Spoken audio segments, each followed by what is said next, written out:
This is number 1 of a 3-part series by Elder Frank Phillips entitled The Cross of Jesus Christ. Feel free to copy and share.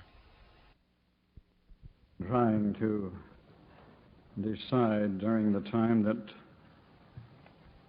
I have had, and I've had a little of it, to do some thinking, just what I should spend the few hours of time that I shall have the privilege of being with you here talking about.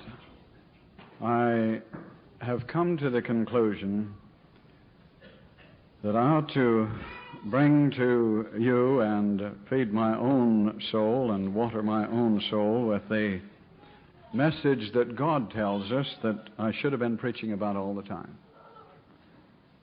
And I'm sorry that we haven't spent more time on this subject, because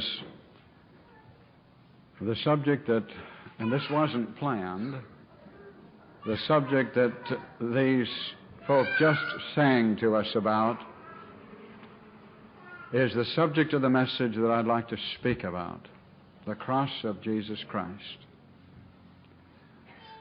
The focal point of all history, the message that Jesus would have us to understand more than any message that has ever been spoken by angels or men. This is the message, and it's the message that I'd like to speak about between now and the time that we leave, because I don't know of any other message of any importance as compared with it. True, it's been a blessed privilege to bring to you from time to time messages of righteousness by faith and the various aspects of this truth. And it is the truth that swallows up all others, and yet even it itself is swallowed up in the story of the cross, in the message of the cross. Now, this may not seem to you like a very, very thrilling thing. It may not seem to you it's going to actually set your spine tingling or anything of this kind. And it may not. But I'll tell you one thing, if you really catch a vision of what the cross means, if you really catch a vision of what Jesus really did on Calvary's cross, there is nothing that will ever thrill you again except that.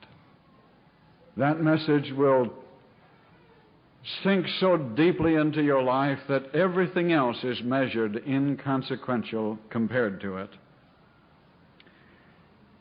I had